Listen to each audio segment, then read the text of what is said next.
It's Amber Bradley, your host for the unscripted side of LP. It's Talk LP podcast time. 3, 2, 1. 'Cause no one can do it like we do it, like we do it. What's up, Talk LP news fans? It's Amber Bradley, podcast extraordinaire, back. Cash day. It's casual day. I didn't tell you that, John, but we're stoked to continue our series in other news, which is, it might be my favorite. I don't know. Because we got the CIA guy back, John Franchi. I know it's not your official title, but everyone's loving your updates, dude. Thanks. It's a casual Friday. I should have worn my Hawaiian shirt or something. Well, you're in Vegas, so you're speaking That's in true. Vegas at these top secret situations. That's why we had to not say where you are, covert location. But you said Vegas, so so much for that. I mean, how big is that? That's really not so big anyway. Good luck finding Franchi in Vegas. There you go. All right, man. I read your last update, and if you would like John's update, I'm going to put the contact information in the show notes. We're still doing that? Maybe? Sure, whatever. Sure, whatever. Yeah. You know what? If you want to contact John, I'm going to put that in the show notes because he is available for consulting and other ingenious I'm a talker. things. I'm a talker. That's why. So, okay. What is going on? I read the last update and I'm like, oh my God, we all should just have a mass suicide. Is that the case? It's all done. Yeah, it's all done. Just take your Ritalin and just go to the beach and jump. So you talked about fentanyl. So what in the hell is going on? It's I mean, again, I didn't realize. I mean, I guess I knew that it was a problem, but it seemed to be one of those things that we kind of pushed to the side. And it's okay, we'll deal with it. It's a drug issue, but we're not really going to focus on it. And the more people I started speaking with, the more they were telling me about how central this has become an issue for us. It is, and it is horrific.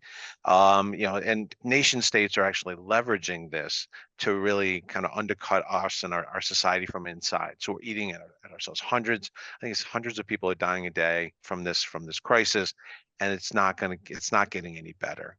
And it's one of those things. It's funny, when I was overseas, when I was in Yemen, they have this thing called khat, which you chew and it gives you a buzz. And it's, in Yemen, every day at 4:00, the place shuts down. Everybody goes and chews the khat and gets a buzz. So if you ever want to take over Yemen, I don't know why you'd want to do that, but if you ever want to take over Yemen, 4:00, that's the witching hour, right? It's a good time to go. Exactly. Exactly. But you get to see kind of the impact of legalization of drugs, so to speak, on a society over a long period of time, and the impact it has not only on the society, but the environment and a whole host of other things. And I remember point, though, don't you think? So your example about the khat is kind of like how I think we're going when they are legalizing marijuana and mushrooms and all of that. Oh yeah, that's exactly it. I mean, because we start justifying it to ourselves. Okay, well, it's already, easily accessible. We might as well get some money out of it. Let's get some tax benefits, and then we can use those to help and leverage it. To me, it's a slippery slope when you start going down that road. Look, I'm not Pollyannish about how life works and people using drugs and things like that. But to me, as you start justifying, as you start legalizing things, especially for children, and they start seeing that, it takes them down these roads where we could lose control over it. Again, I'm not trying to say every kid who's ever done marijuana is going to do fentanyl, not at all. But the fentanyl crisis has a lot of other complicating factors to it than just the legalization movement. But it's one of those things where you just start seeing these baby steps being taken, that we're heading down these roads. And do we realize the long-term ramifications of it, not only on our youth, but also on our productivity, our economic framework, stabilization, on social unrest in the country? Is all these things going to feed one another and just create just a situation where we get distracted? And I think that feeds into a lot of what for the Russians, Chinese, and our adversaries overseas are looking to do is undercut the society from within. They did that in the elections with propaganda. They were able to kind of really have us going after one another. Fentanyl is just one of those other things where people are like, oh yeah, that's somebody else's problem, but it really isn't. And it's really touching every aspect of our country, and other countries are feeding into it from the south border, from the northern border, and getting it across, getting into the country and lacing regular drugs. It's just it's frightening, and it's one of those things we need to wake up to it, and we need to start taking real severe action, and we need to like draw a line in the sand. I think for countries, the Chinese are really well known for this, right? And they're working with the Mexicans. There's got to be some kind of like uh, reaction or just consequences to these kinds of Why? support. So why won't they close? Okay, two questions on this. How? So you're saying that these other nation states, China, Russia, all these other countries that want us to go down the tubes, are like encouraging and funding and all of this pouring of fentanyl across the border. hmm Yeah, well, I mean, the Chinese in particular have been sending chemicals through Latin America to the Mexican cartels, and then they're producing it, or they're sending the actual fentanyl to the Mexican cartels who are getting it across the border. So they're just exacerbating the whole situation. And then again, it feeds their agenda, which is, they want to become the player, the international player, and it undercuts us from within. It really, and we lose our focus. We can't do, you can only do so many things at one time. And if we're more worried about our society collapsing on itself, domestic violence, religious extremist violence, and some of that being fed by fentanyl, I mean, that it continues. We're going to be really in a difficult place. Well, We're and already in a difficult place. what do you see like tying in, is obviously me that knows kind of nothing about international issues to your level, obviously. Um, what do you think about this whole movement? These parents are suing TikTok over their kid being able to get drugs, basically like to go, that they like delivered them to this kid via TikTok, and then TikTok being owned by China, I think. Yeah, Isn't that yeah, it's a all like Chinese all platform. tied together? Well, look, th- be a better parent. Like, first of all, like, no, honestly, right? I mean, look, if you don't like your kid being on TikTok, or you don't know what he's doing or she's doing, wake up and start figuring it out. And yeah, it's hard, right? I have Because you don't children have too. TikTok on your phone. Your kids don't have TikTok, do they? I mean, you're not a TikTok No, fan. no, my kids don't do a lot of social media. It's more Xbox stuff, but Yeah. there's ways on there as well. But look, it's honestly okay. We get rid of TikTok. They're going to create something called Tactic or something, and then we got to deal with that, right? And then we're going to have to Copyright. have. Well, yeah, exactly. But no, but that really, so, and we've had these discussions all along, from Facebook to Instagram to Snapchat, and how dangerous they all are, and they can lead kids to do all these different things. And now TikTok is doing these TikTok challenges and things Oh for yeah. kids and us, which Eat are a which Tide are. Pod and see if you die. But Great. look, when I was a kid, I think it was when I was a kid, there was that one that was like on a movie. There was these kids that were laying on the lines on the highway, Oh yeah. and the cars were going by, and that was like one of those challenges. Look, it's not exclusive to this generation. What you have to do though is, as a parent, you have to be more active in your kid's life to be able to understand what it is, put limits on it, and let them understand it. And then they're going to go to extremes, I think. But I'm not saying we're wasting our time, because yeah, it's the Chinese do leverage, their abilities with technology, Huawei, TikTok, and things, to kind of exploit the problems we already have. But I would say the first step in all this is wake up as a parent. Don't assume that it's somebody else's job. It's the government's job to get rid of TikTok, and so then everybody will be safe and good again, and we'll go back and let it kumbaya and hugging trees. That isn't how it works. Get involved. That's Yeah, that's I that's so I downloaded that app Bark on my kids. Have you heard of this? This is no. just a personal PSA for all the parents out there. Like so Bark is something that monitors all the social media use from every device that your kid has. And it alerts you if there's anything that's like to deal with suicide or drugs Yep. or violence. Like, my kid's 11. She watched some video where this dog was doing something and I got an alert that it was violent. And then I looked, I was like, okay, it's like a dog, but still it's Yeah. a practical thing parents can do. Yeah. Well, and then also to teach children how others exploit those platforms, like against them, so that they're aware of what's going on. That we don't have to keep them in this cocoon of, oh, yeah, everything's safe with mommy and daddy. I mean, unfortunately, now the world's a much more complicated place. There's a lot more domestic extremism going on, influencing through social media and whatnot, through video games, through a lot of things, right? So I think we need to teach kids from a younger age, like where the threats are, what, how to be, I hate to say cynical, but somewhat cynical, and to be, smart consumers, so to speak, of these platforms, so that they just don't take things at face value. And then you can have discussions around dinner tables. I mean, it's unfortunate that society's gone in these directions. And I don't think there's no panacea to any of this. It's just one family at a time, I think, and one parent at a time raising their hands and saying, okay, tell me what you're doing on social media. And it's struggle. I talk to my kids about it, and even my 20-year-old, and it's hard, right? And because they want their privacy. Give me my phone. Like, boy, you really want to like drive a kid crazy? Take their phone, Yeah. right? They'll just lose their minds. It's like, what the hell's on there? Like, it's like some launch codes for the nuclear, weapons or something.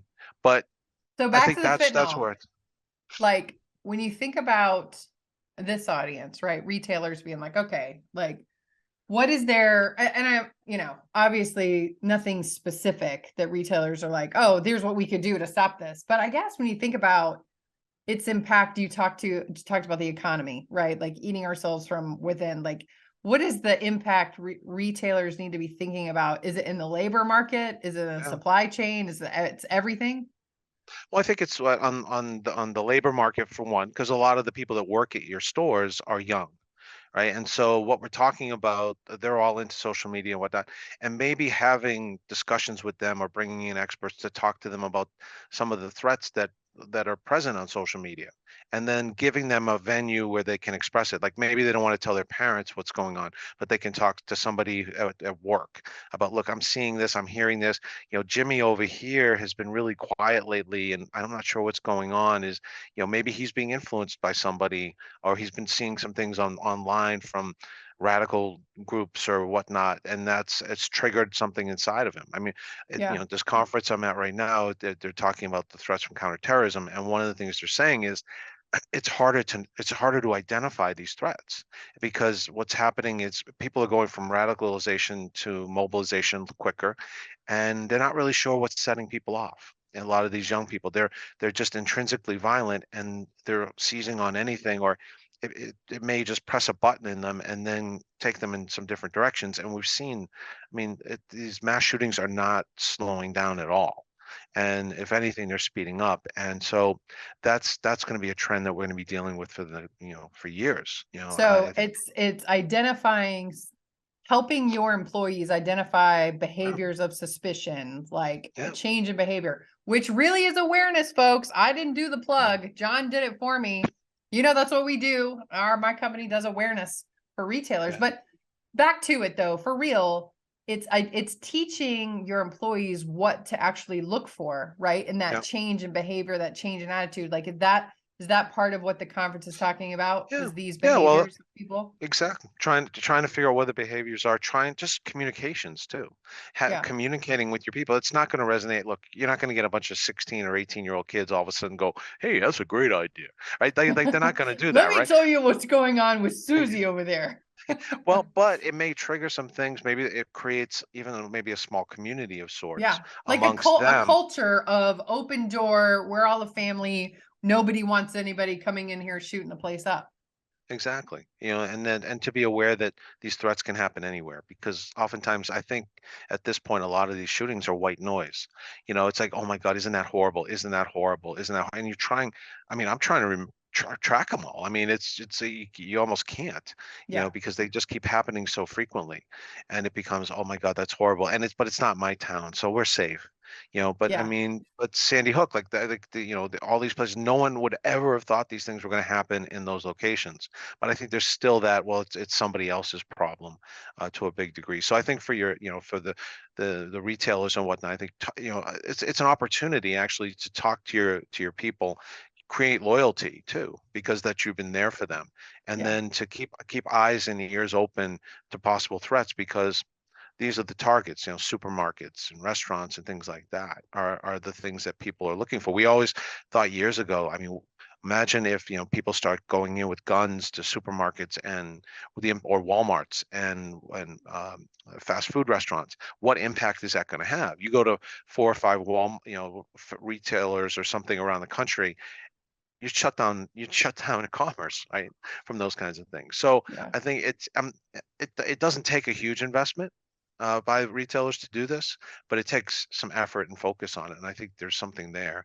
In the supply chain, that's going to continue to be. I mean, look, as the economies get worse, and the struggles between the U.S. and China are going to grow over probably the next couple of years, then that gets weaponized. So just having in the back of your mind the ability to have other options, you know, So would you so- say if retailers on the phone have like big operations, supply chains, manufacturing, all that kind of stuff, like in China? I heard of this one that I talked to said that it was in China and now they moved it to Taiwan yeah. because of all this going on. Like, is that a suggestion?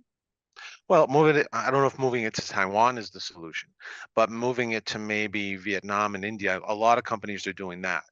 Because they don't want to be anywhere near the potential China-Taiwan issue. Ah, So they're looking at other locations, Indonesia, and that where they can get cheap labor, where they can get good resources, consistent infrastructure. The Indians are pushing huge in that, and the Vietnamese are, and so those are some options.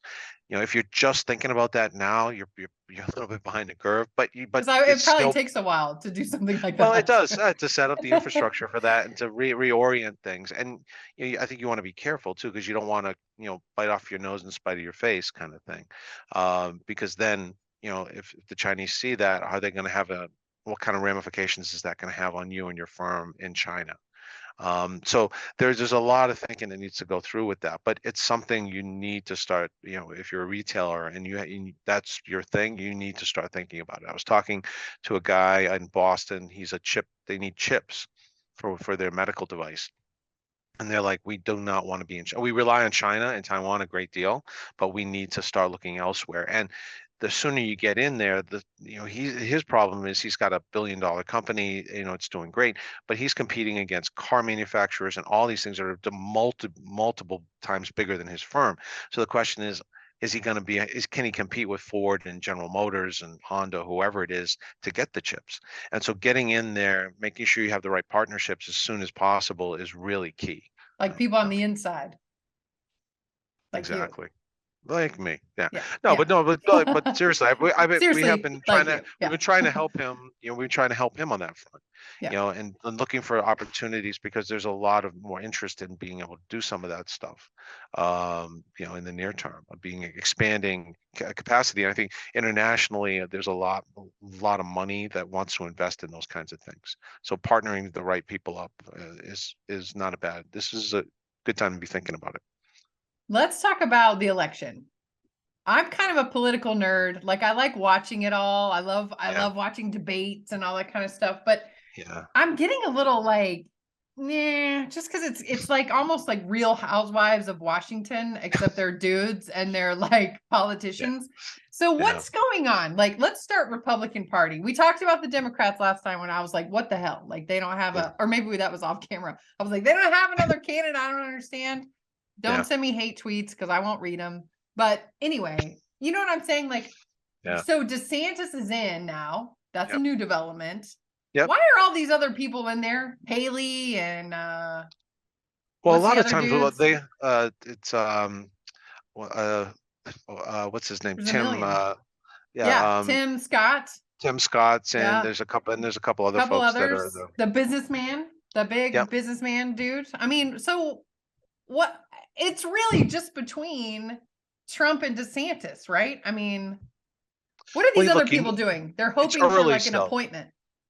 Well, I mean, they're setting the groundwork to run potentially later. Like Nikki Haley and Tim Scott are really young, right? They're in their, I think, late 40s, probably early 50s at that.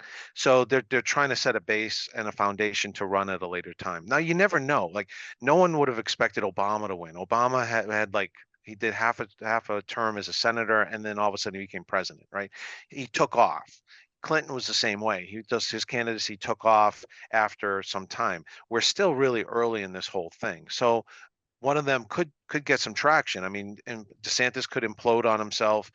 Trump could implode on I himself. don't know. And then Like who's it he's going to be? he's like a Barbie doll. Him and his wife, they're like, I don't. DeSantis. Other than other than the Twitter thing not working out, which was funny. It was funny. It was kind of funny, and I'm apolitical too, people. So just relax. Yeah. I think the point is, It's weird though. When you say it's early, like what do you think is gonna happen? Like what are you hearing? Like is Trump all pissed off like that DeSantis is in and now they're all like fighting and stuff? No, I mean, I think there was an expectation on Trump's side that DeSantis was going to be in there, but Trump, he looks at the polls, and on the polls, he's doing great, right?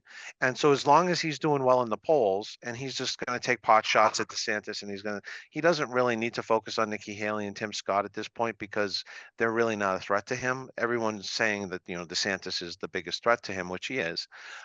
So how that plays out is we'll see how that goes. I mean, you had the indictments, and there's still I think 3 more to come, and against Trump, and he got a really big boost the last one that came out when Bragg went after him. So then the question is the next one going to give him the same boost? And then he's got his loyalists, but what's going to happen? What I'm hearing is that there's a growing malaise on Trump. People are getting tired of it. Even not people right around him, but others that they're just like, enough is enough.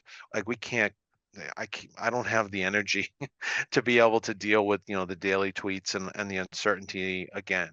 Even though I think a lot of people prefer that to the uncertainty around Biden and his age and his capacity, to be able to be functioning and be there, all there. So And I'm tell not trying me to your opinion on why Hillary Clinton says that Biden's age is an issue. She didn't have to say that, but she did.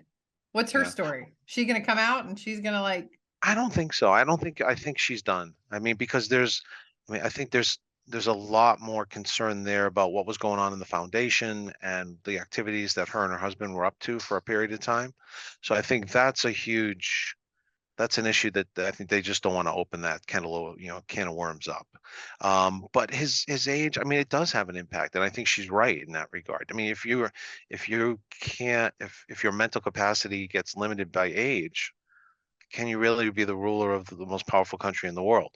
Like, I'm not trying to say he's a bad guy, a bad leader, or anything like that. It's just a question, and I think that's where that issue came up from. Both parties need younger people. Like Trump's almost 82. well, I DeSantis is my age for God's sake, isn't he? He's exactly. mid You 40s. you should be president. I So, should. If DeSantis could, I mean, but we have the same pedigree essentially. I mean, so what is he? exactly. Harvard educated, like military man, or I don't know. You're better than that. So I mean, really, if we're comparing, good. exactly. But you really do. I mean, like on the international stage, you do need somebody younger. I mean, to be able to take the country to the next level. And we've been holding on to the past essentially, and like it's people's rights to be in these positions, and that's really not the case. And I think that probably goes to some of what Hillary's talking about, which is, okay, we're getting to that point where we need new leadership. And Which is ironic coming from her. well, I mean, A exactly. little. Well, I mean, but she also positions herself as the elder statesman of sorts, right, moving forward, and the go-to person for a lot of that stuff. Remember, Kissinger's 100 years old, right? And he's the go-to guy for a lot of people, and I mean, God bless him, but like I don't know how much more time he has. So maybe she's doing that. But on the Democratic side of the House, there's really not a lot of leadership, and you can't go after Biden because you can't undercut a sitting president, and then nobody wants Kamala to be, to inherit the mantle, which really causes a lot of problems. There was some talk about Michelle Obama. There was talk about that, exactly. She pops up a lot. I think she'd win. But she probably, well, she'd at least get the nomination. Probably. Yeah. But then you run the risk of really causing rifts in the party. Would they care if they got the presidency though? I mean, it's like, or they must really think that Trump will be the nominee and Biden will beat Trump. Right now, that's what they want. Right, that's the whole purpose of, I think, the whole strategy is, and the reason of these indictments aren't being rolled out, boom, boom, boom, boom, is like just over time, you keep rolling them out, and oh my God, his base goes crazy, Trump's base goes crazy, and they support him, So they and knew then he that would gets a happen. boost. I think well, I think the first one was a test to see how it would go. But yeah, it worked perfectly if you think about it. And so then what are you going to do? Right? I mean, are people really going to, as Trump's doing, strongly in the polls, is there enough sentiment against him to then push him out? I mean, he doesn't seem to care about these these indictments at all. And then also you just had the one with the rape that, and the woman won. She won civil charge, civil settlement. Yeah. That's even in, I thought maybe that could have some negative blowback on him. Nope.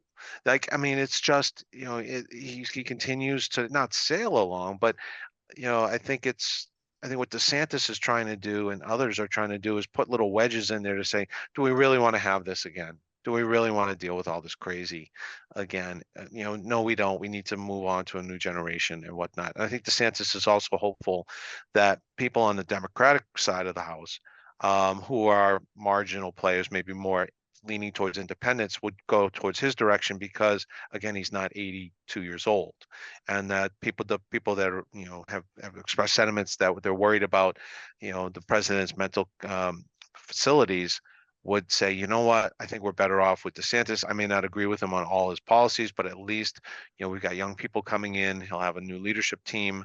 He's got really good people behind him, blah, blah, blah. I think that's kind of his strategy, at least for the time being. But no one's like jumping under the Trump bus. Nobody wants to get run over. So I think you'll see DeSantis responding, throwing out little barbs here or there, trying to bait Trump as he can, but that's dangerous too, because Trump is a master at that, right? And he just spins it and he just says nonsense, and then everybody has to react to it. So it's going to be an interesting time period. I think nothing's going to shape up until probably 6 months before the election anyway. Yeah, So because I think, the retailers listening, and why we're talking about the election is not just because I'm a political nerd and I could talk about politics and the inner workings of Washington all day long, but more importantly, to know what should retailers be preparing for, right? Because what happened last time is, bedlam, right? Because you got half the country completely pissed off, you got the other half happy, and then it's like rioting and looting and all kinds of protests and all the stuff that these retailers that are listening have to deal with. So trying to give them some type of workup timeline to what's going to happen, what they should be prepared for, and when, right? Because I don't think, especially if Trump is when do you guys predict social unrest around election times? Like if Trump is elected the primary person or what? I mean, look, if he's not, you could have social unrest because all of his supporters then are pushing back against the other parts of the Republican Party. To me, trying to project or predict social unrest is you might as well throw a dart against the wall and go play 33 on the roulette yeah, wheel. exactly. That's what I did that yesterday and I lost. Don't tell Marie. But like although she's gonna listen to this anyway. Yeah. But the Sorry, Marie. whoops. But I think what you have to think about too are some of the secondary issues around social unrest. So the ability of police to respond. And I think that's gotten steadily worse over time. Police are not responding as quickly as they once did. The police forces are like at historic lows on numbers, right? They're hurting. Retention is really low. People just don't want to deal with it. And so how will that also impact on it? I think if you're looking at a time frame, again, you want to see what happens in the primaries in November. So if Trump wins,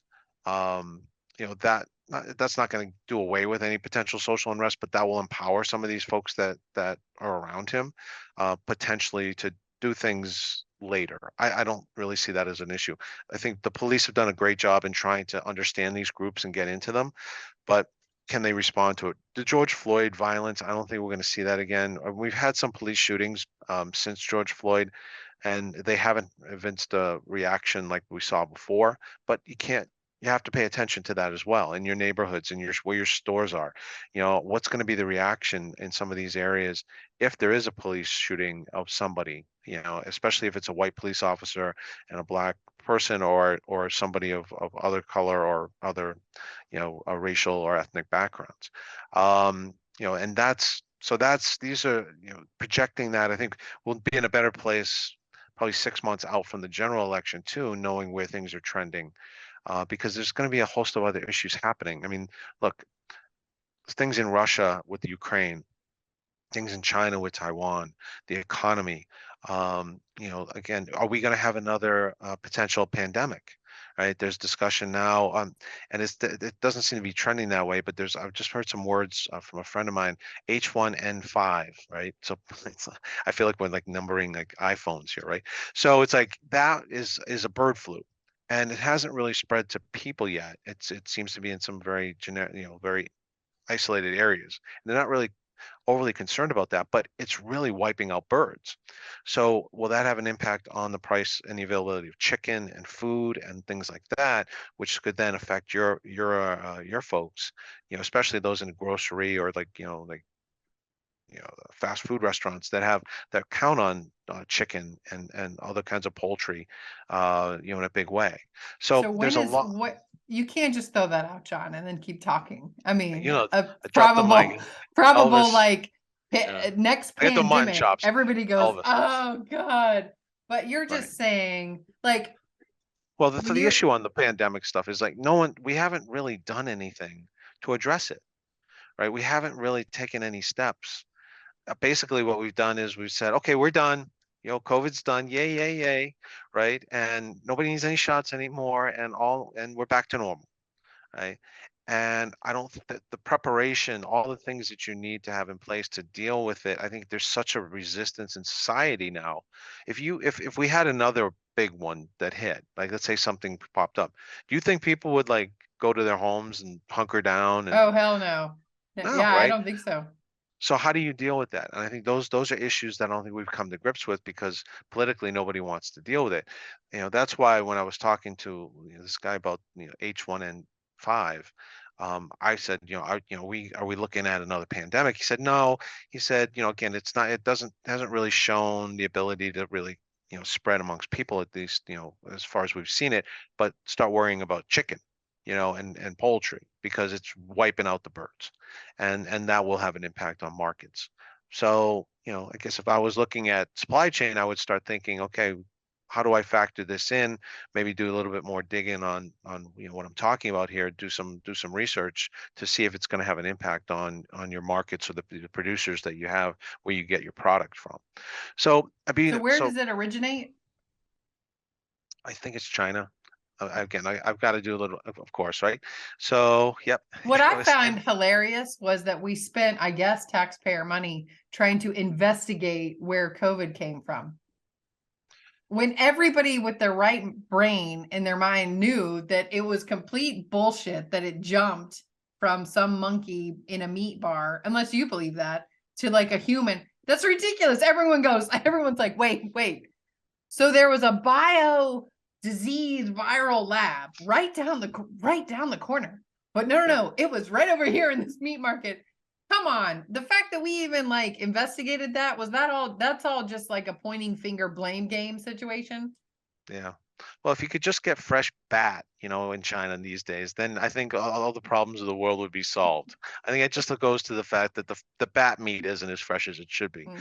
No, I mean we chase this stuff down, and I think the people that do it with the right intentions, try to figure out where this stuff's coming from, but it doesn't really help at the end of the day. And then we Yeah, start having yeah. these, and then 2 years, 3 years into it, where there's a news break, that COVID actually started in a lab in China. Ooh, like, and everyone's like, I was literally going, duh, like what, how is this news? Like we all yeah, knew that the very day they're putting us in lockdown when they go, well, we don't know. It's like, okay.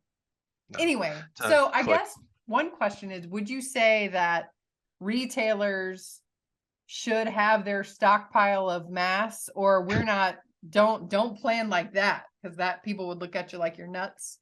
No, I don't think you need to have that. I mean, I think we all know. I think there's plans that people have come up with, during COVID, that just don't forget them, right? I don't think again, I Have don't it think we're going to be ready. Yeah. be ready for all like various eventualities. Like again, the social unrest piece. I think you want to start having discussions about that internally, now. I mean, I don't think Yes. it doesn't hurt to start having those discussions and prepare for it. And talking to your local police and your law enforcement, are they prepared to be able to be responsive to things? I think a lot of folks probably know already the answers to that because they have. I mean, the rates of crime have gone up in burglaries and how they've responded to things. So understanding those kind of second order issues around the margins of it, and being prepared for that, and doesn't necessarily have to cost you anything, right? You don't have to have guards on your gate, or whatever right away, but to have the ability to reach out if you need that in an immediate basis, to understand where the threats are, having just kind of general assessments about what's going on in the various towns, and tracking trends, I think is just as important at this point. Well, and if your strategy is to watch the news, like that's probably not the best strategy, right? Because you need, I would say, like if it was me in that VP position, I would want somebody on the inside like yourself that could give us like the heads up before everybody else knows, right? I Yeah. mean, Well, if it's in the news and it's old, right? yeah. So, and it doesn't. I mean, it helps you because you can still. I mean, fortunately, we're not in the middle of a bad situation at this point yet, but and hopefully we won't be. But again, it never hurts to be prepared for it. And I think, yeah, having discussions, whether it's with me or somebody else who's knowledgeable of the area you're in and the trends that are going in place, and then also where your supply chains linked to other countries you're operating in, how is that going to impact on things that you're working on, all of that, it's not wasted effort. And it's not, and I know, budgets are tight and everyone's really concerned about things like that, but it doesn't have to cost you much at all to be able to at least have the frameworks in place. And then if you have to turn it on, you have the person to call. You know exactly who to talk to. You know what to do, and you can get the responses you need to keep your place, your facilities, your infrastructure, your people, everything safe. Okay, we got to wrap this up, but I've got to ask you one question. Are we heading into a recession? I'm not an economist, but everything I'm hearing is, yeah, we are heading into a recession. So, but the question is, how bad of a recession is it going to be? Yeah, I I heard think we're, mostly it's like mild-ish. well, I We think we're can't be a already in one. self-fulfilling prophecy, John. You're supposed to say no. No, no, we're not going to go into a recession. No, for Absolutely real. not. Actually, my 401k can't handle it, so no, it's not going to happen. No, look, I think it Are they just depends on how forecasting bad it's going mild? to be. Yeah, well, the question to me is, are we already in one? Like, and you start to see already, budgets are strained in companies. There's tons of jobs out there, but there's more layoffs coming, and lots of layoffs happening in New York, for instance, at a lot of the big entities, the big banks and financial institutions. To me, those aren't indications of, that we're up for a revival here. Like that we're probably in the middle of something and we just haven't realized it yet, or we don't want to realize it. A lot of times that's what it is too. People hear recession and then everyone freaks out. I think the markets have probably already, put that in. It's already built into stuff. That's why we're not seeing huge reactions in the stock market to So we're things. already in it, and now it's coming out of it. We're in it, and we're coming out of it Yeah. Yep. Exactly. at some point. It's at some point. Exactly. Soon. Oh, well, if you Good weren't news on again. board with the mass suicide, you might be now. Just give us a call, Amber and John here at In Other News. Just kidding. We're just trying to prepare everyone for whatever, because enjoy your life. Every day is a gift. See, Yeah. we're Well, ending on an up note. exactly. I mean, it's uncertain, but it's a manageable uncertainty, I believe. Yes, I like that. We're all alive still, so let's be happy about that. There you Wow. go. If that's how we're Bar's ending really this, low. I'm not sure. It's a I'm bar's not sure low. people are going to tune back in, but we will give you it straight here on the unscripted side of LP. And now my camera's fuzzy, so that works out. So instead of these connection issues, there we go. John Franchi, thank you so much Thank you. for Thank you, Amber. stepping into the TalkLP Hot Seat series and other news. We look forward to having you back because although you are not Johnny Sunshine, which I appreciate, we're getting our audience prepared for whatever may come, right? Next time it's all going to be positive. I'm going to figure it out. It's going to be rainbows and unicorns, and I'm going to puppies and kittens. That's what I'm going to bring. So. Well, all right.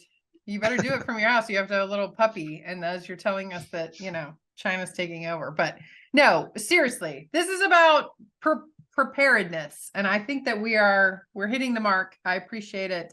John Franchi's contact information will be in the show notes, because if you need an inside guy,